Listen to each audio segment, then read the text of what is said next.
Toyota has made some decisions that as of late has left customers feeling a bit disappointed and let down. These decisions have left other customers scratching their head and wondering why, and has left Toyota sounding the alarm a bit. And we've got to talk about it. First off is Toyota's engine nightmare. It's been announced that Toyota and Lexus is replacing over 100,000 engines in the Tundra pickups and Lexus LX SUVs.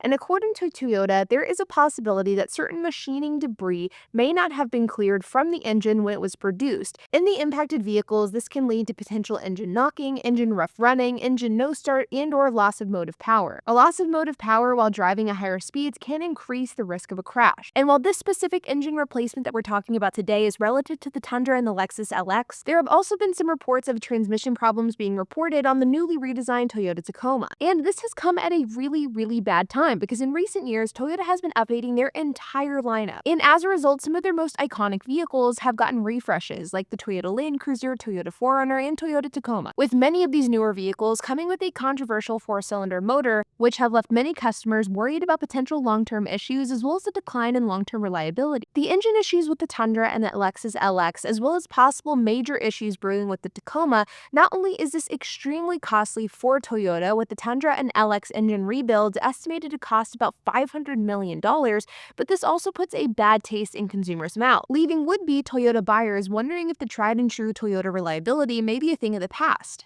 And you're sort of seeing the effects of this hesitancy being played out in real time. Because if we look at something like the Toyota Tacoma, for example, which is a hotly new refreshed vehicle, despite the fact that this is a new generation, there are still hundreds of them available for sale throughout the country, and many of them are selling for below MSRP. Now let's move on to the Land Cruiser. The Toyota Land Cruiser is a new car for 2024. Well, sort of. The Land Cruiser is no doubt one of the most iconic names under the Toyota nameplate, and this car was brought back in 2024 after being discontinued. And while the Land Cruiser was revealed in 2023, it's only been sold at dealerships for the second part of 2024, so this is still a new car on the road. And even though the Land Cruiser has only been out for a short time, it seems as though many people feel as though this car is just a little bit bland, and it feels as though there is more to be desired from it. And I remember I talked about this exact same topic back whenever the Land Cruiser was initially announced in 2023, and that is the fact that the Land Cruiser is a bit of a weird vehicle within Toyota's lineup, because the Land Cruiser and the Lexus GX are nearly identical with the exception of the front end, which means that in order for the Lexus GX to maintain its premium badging, the Lexus had to be better than the Land Cruiser from a feature and quality standpoint. And Toyota accomplished this by sort of simplifying the Land Cruiser, which I actually think probably would have been a welcome change by consumers if the Land Cruiser wasn't so extremely expensive. Had the Land Cruiser had a lower entry price, I think people would have welcomed the idea of a scaled back version of such an iconic car. But starting at $56,000, the Land Cruiser should be more than just a stripped down version of the GX. Not to mention the fact that I personally believe that Toyota is a bit oversaturated in 2 to 3 row SUV market, and I've always thought that the Land Cruiser in its current form just feels a bit excessive. The 4Runner, Land Cruiser, and the Lexus GX are all very similar, with all three of them starting within $10,000 of each other, with some pricings overlapping with one another depending on the trim. But the thing is, the Land Cruiser is a 2-row 4-cylinder vehicle. So if you want a 3-row vehicle, well then you can't go with the Land Cruiser because they actually don't have a 3rd-row variant, something that both the 4Runner and the GX offer. And well, if you want a V6 motor, well then you also can't go with the Land Cruiser because they don't have a V6 option, leaving the Land Cruiser with less options in either the 4Runner or the GX, which in my opinion just makes this car less attractive.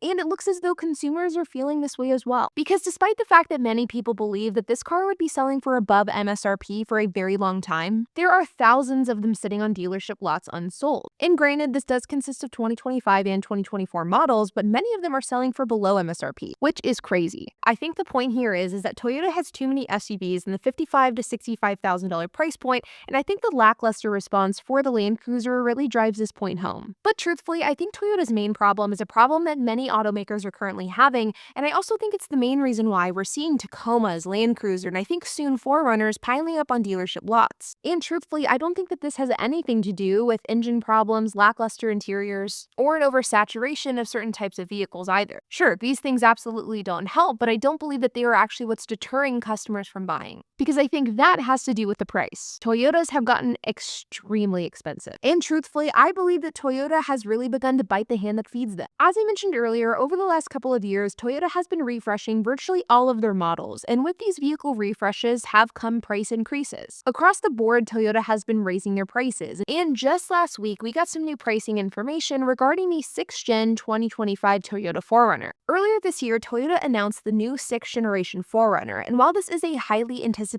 release from Toyota, we just recently learned production timelines and pricing last week, with production of the lower trim models starting this month and higher trim models like the TRD Pro starting in February of next year. But the pricing is what has people talking. Currently, the Toyota 4Runner starts at $40,705 and goes all the way up to about $55,000 for the TRD Pro, which is the most expensive trim model.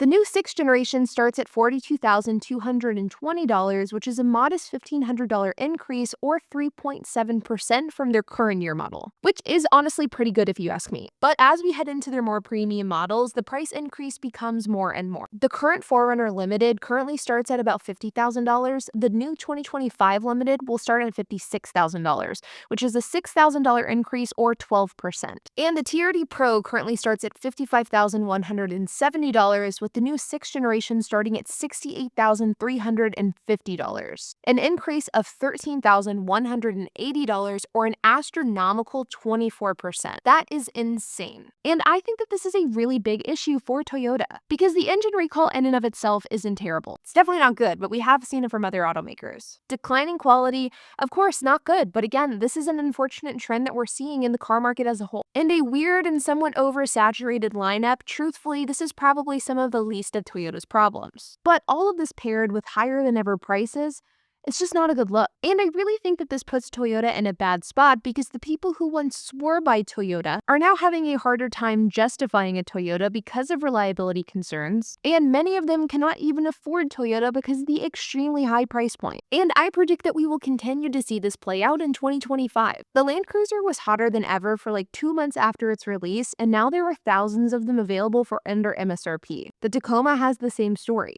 And I think the same story will be told with the Toyota 4Runner as well. I think that right whenever the Toyota 4Runner comes out, it will be a hot vehicle. There will no doubt be people who pay above MSRP, but I ultimately think that after a few months and once the dust has settled at some point in the middle to end of 2025, I think we will be able to find Toyota 4Runners for below MSRP as well. For anybody who has been watching my channel for any length of time, you know that I am a Toyota fangirl through and through. I have a 1996 Toyota 4Runner that I've had since I was 16 years old. I have a number of Toyotas in my fleet, and I actually do plan on buying a 2025 Toyota 4Runner TRD Pro. Despite the fact that it does have that higher price point, I will still be a buyer of it, and I probably will be an early buyer of it. So I am certainly not someone who is just bashing Toyota for the sake of bashing it, but even I have to admit, as a Toyota 4Runner enthusiast and owner, the trend that we're seeing here with Toyota as well as other automakers, it certainly isn't a good look, and it is definitely concerning. Like always, you guys, I hope that you enjoyed this video. If you have any questions, comments, if you have anything to add, I would love to hear it, so make sure to leave a comment down below.